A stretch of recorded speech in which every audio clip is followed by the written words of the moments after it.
going to be an excellent race. So both these crews are steered from the bow person, and they have to have a rudder, because if the wind was pushing in a particular direction, you wouldn't be able to manage it like you could in a double scull, which does not have a rudder. So off they go. The Dutch are storming out. It's the Rienks brothers from an incredible Dutch rowing heritage who are on the right of your screen. A little swerve, not quite straight, but it's so difficult along the island. And on the left of your screen, it is the Rowing Australia men's pair. Mitch Salisbury is at bow and Nicholas Smith is stroking. Wow, I mean, I've raced the Rienks brothers myself, and they always shoot out the start. They're always, I mean, just the way they row so tall, it's such a Dutch loose rhythm, it's brilliant, and they have really thrown out at the start here. It's really, really impressive the way they're moving. So it is Rick Rienks who is stroking, and Ralph Rienks who is in the bows, and they have, incredible pedigree. Their father, Nico Rienks, won 2 gold medals in the Olympics, 1988 and 1996, in the double, and then in the 8. Their father was the Dutch rower of the century, so a bit of pressure there. And their mother, Harriet, she won a bronze medal at the 1984 Olympics. So what an unbelievable pedigree. They have bred the next generation of Olympians. Rowing is in the blood. As we move over to see the Australian crew, it's hard to tell with this camera angle, but I think about a length, maybe a length and a quarter. Similar to what happened in the last race for the Aussies, getting dropped a little bit off the start, but we know they're going to dig in. I mean, look at that leg drive. Their rate's a little bit lower from what I can tell. They're a little bit longer. They're picking up a little bit more per stroke perhaps than the Dutch. Definitely do not rule them out at this stage. Never rule an Aussie crew out. I like how long they are rowing. They're less experienced, they're younger than the Dutch.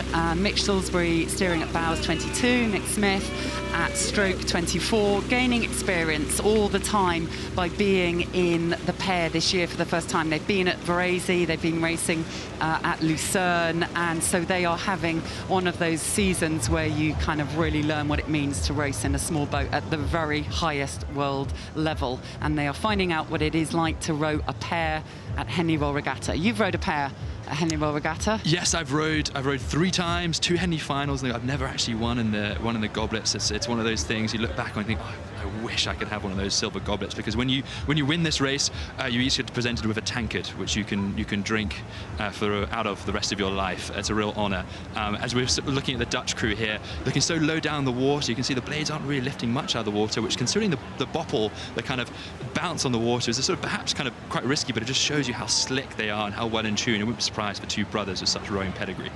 I mean, they must have that telepathy. That's what you're trying to get. You can't talk a lot during a rowing race. You'll have a plan, you'll have some sort of one-word calls that you give to signal to make sure you're responding and doing everything together. But as much as possible, you want that kind of peak level of communication and understanding that means you telepathically know what we need to do at different parts of the race. And my goodness, it feels like they are working at that level. This is such a critical time of the race here, because as you can see, the bank has just moved away from the course, so it's a bit quieter. You can't hear the spectators quite so much, and it's really just you and the other crew. And because there's no coxes, you can really hear the other athletes. They're usually typical the bowman sitting at the back of the boat making the calls. So in the Rienks seat, it's the younger brother egging his older brother on, who's 3 years older.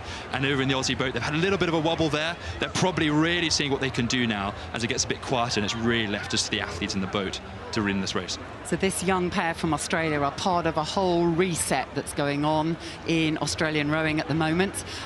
Their performance director, Paul Thompson, was former women's chief coach for the Great Britain team, and they have also been getting the advice and insights and inspiration from Jürgen Grobler, and we're going to see the impact that's having on this crew, and of course shortly also the impact that's having on the 8 that will race at the Grand. Yes, that is one of the big stories of the race. This is amazing. If you're watching this as a young athlete, as a young rower, look how well the Dutch are just picking the boat up the front. Look at that bow ball. You can tell in a boat how well they're nudging it from each side. You can see it's running dead straight. That is so hard to do when you're going out to one side and you're having to put pressure down and just trusting the other person on the side is going to put down the same amount of pressure. Beautiful, beautiful rowing. It is. I love that. Yes, each arc is completely dependent on the other one. You must match completely. You can't do anything on your side that isn't matched on the other side. And it is a beautiful feeling when that kind of goes in sync like that. And meanwhile, the Aussies, you know, they are learning all the time. It's their senior debuts this season. They were 11th in Varese, 9th in Lucerne, and they are coached by Chris O'Brien, Australia's most successful rowing coach, who is leading the Sweep program there, and they are gutsy. They both have good experience at under 23 level. They won silver medals in the under 23 Cox's 4 in 2023. So, you know, they have been gaining experience through the junior ranks, but now it's a whole nother level, isn't it? Oh, it is, it is. You see the Aussies look great because they're still keeping the length up, and you just see the surge in their bow seat. They are really going for it. In fact, you see the stroke man, you can see his heart rate watch down the side of it. He would have put that on. He'll be looking, and I can trust me when you say that his heart rate is going to be absolutely maximum as he's flying down this course. They are really giving up. They'll know where the Dutch are, and they will be really trying to press into them and try and make up some distance as they come towards the enclosures. And the Australians had to race Dutch yesterday. They beat Meissen and Ruken by a length, which was a kind of great race, and they had to really dig in there. The Dutch looked like they were going to win, but the Australians just remained unruffled and maintained an incredible challenge. And that's the question, can you do that again? Because we're starting to get to a place where they need to do something. And the good news, in a pair, there's only two of you. You can make something happen. Yeah, that's so right, Kath. And I think one of the amazing things about rowing is not just how hard you try, it's not the strongest person, but it's how well you can move the boat. And you can just see this Dutch crew here.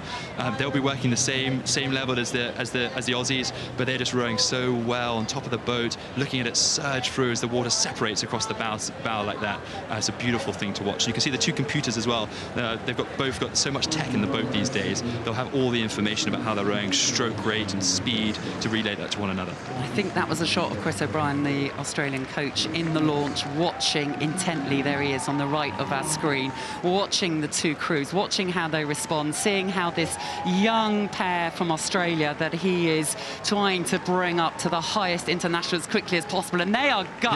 Look, they're starting to go, they're starting to challenge. They have to do that. That is fantastic. They are not giving up. This is absolutely amazing. They'll see their coach in front of them and they'll want to impress him all the time as an athlete, especially in your first year in the team. You're really trying to put down a marker, impress the coach, show that you deserve to be in that national team. They'll be fighting. There are other seats in that team they want to be able to move on to. They're looking about LA. This is a 4-year campaign for them, and this is an important step. But for the Dutch, they are supreme, and they will be riding into the finals tomorrow. Anyway, congratulations, that Dutch crew, looking really good. Those Aussies are not giving up as we come to the final strokes of the race. Still rate up, still leaning into the back of that boat, really, really trying to push on. But it is an impressive display of rowing from the Rienks brothers, Hollandia Roy Club, who have booked their seat in the final of the Silver Goblets and Nickalls Challenge Cup as the young Australian pair come over the line. They're right in front of our box here, and you can see just how much they put into that. You can see just how much Nick Smith and Mitch Salisbury put into that. You can see they're frustrated, and that's gonna burn. It's gonna help them, though. It's gonna charge them through the summer of training and racing for the World Championships and on to LA.